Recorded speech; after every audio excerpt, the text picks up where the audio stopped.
바람 부는 산책길을 걷다 보면 문득 이런 생각이 듭니다. 나는 지금 어디에 묶여 살고 있는 걸까?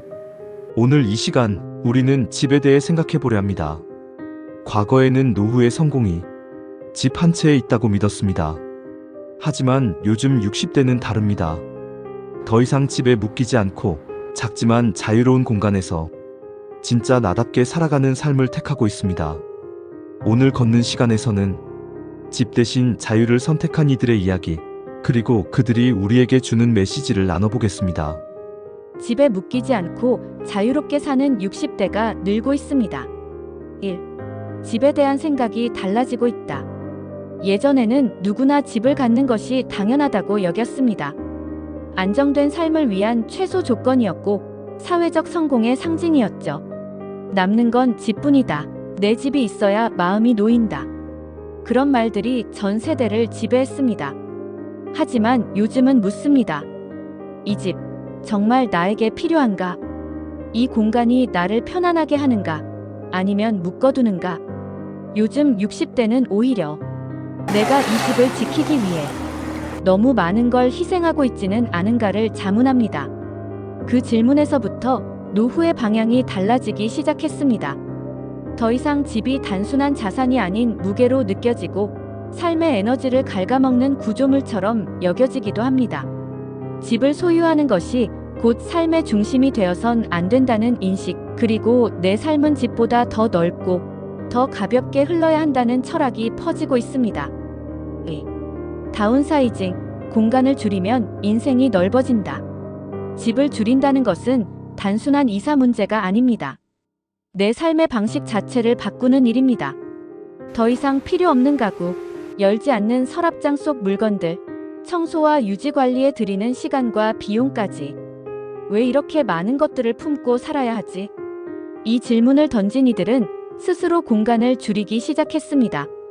도시 외곽의 40평대 아파트에서 도심 속 20평대 오피스텔로 또는 전원주택에서 미니멀한 타운하우스로 이사한 사람들이 늘고 있습니다. 물리적 공간은 작아졌지만 그 안에 들어온 시간과 여백, 그리고 자유는 훨씬 더 커졌습니다.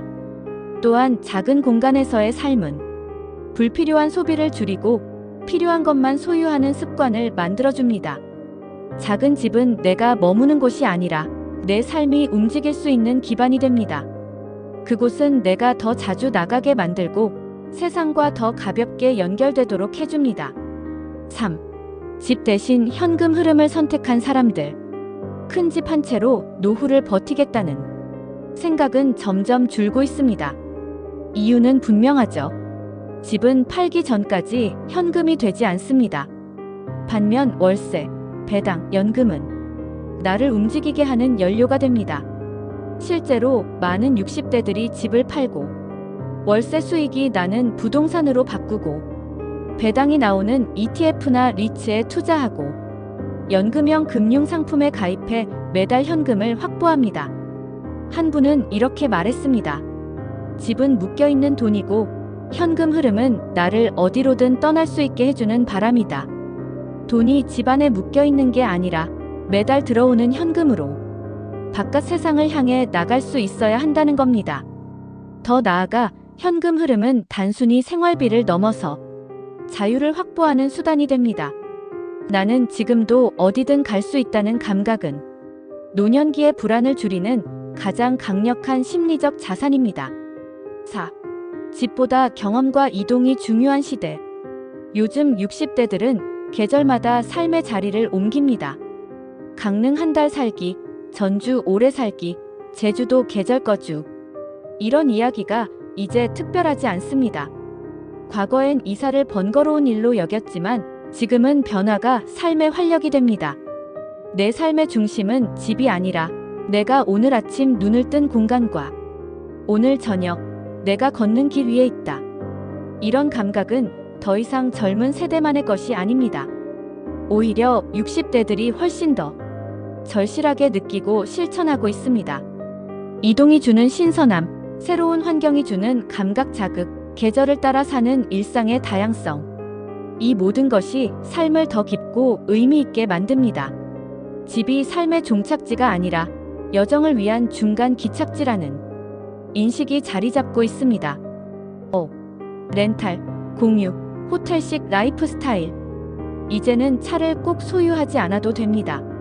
장기 렌터카, 셰어하우스, 가전가구 렌탈. 내가 다 갖고 있어야 마음 편하다는 인식은 사라지고 있습니다.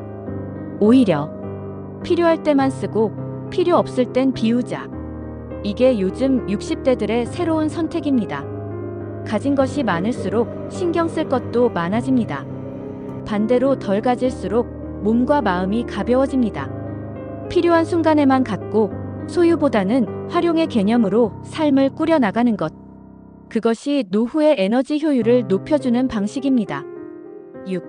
자식에게 집을 물려주기보다 나에게 여유를 주는 선택.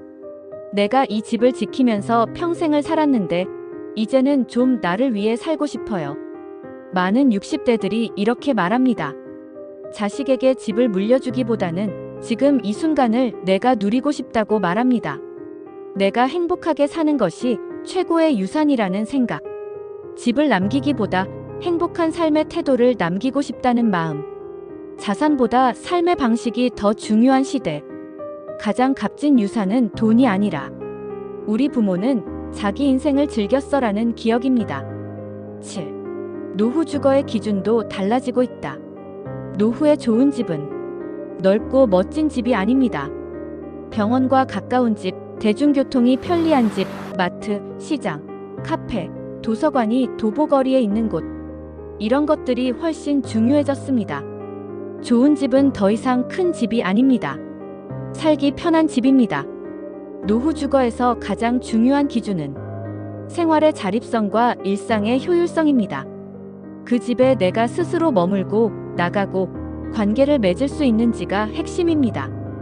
8. 집이 아니라 나를 중심으로 사는 삶. 집을 중심으로 살면 매일 청소와 수리, 세금 계산, 공간 유지에만 많은 에너지를 씁니다. 하지만 삶의 중심을 나로 옮기면 내가 오늘 무얼 하고 싶은지, 누구와 시간을 나누고 싶은지, 어떤 삶이 편안한지를 먼저 고민하게 됩니다. 공간 중심에서 사람 중심으로. 이제는 그렇게 살아야 할 때입니다. 삶의 중심이 집이 아니라 나일 때 우리는 선택을 스스로 하게 됩니다. 내가 살고 싶은 곳에서 살고, 내가 원하는 방식으로 일상을 설계하고, 내가 나를 가장 잘 돌볼 수 있는 환경을 만든다는 것. 그것이 바로 집보다 나를 중심에 두는 삶입니다. 마무리하며 오늘 걷는 시간 동안 한 가지 질문을 마음에 담아보셨으면 합니다. 나는 어디에 묶여 있고 어디로 가고 싶은가? 삶은 줄이고 비우는 만큼 자유로워지고 이동하는 만큼 넓어지고 깊어집니다. 집을 줄이는 건 인생을 가볍게 만드는 첫걸음입니다. 오늘 영상이 내가 어디에 머물고 싶은가에 대한 작은 단서를 드렸길 바랍니다. 다음 걷는 시간에서는 노후를 위해 지금 당장 시작해야 할 3가지 작은 루틴에 대해 이야기해 보겠습니다. 감사합니다.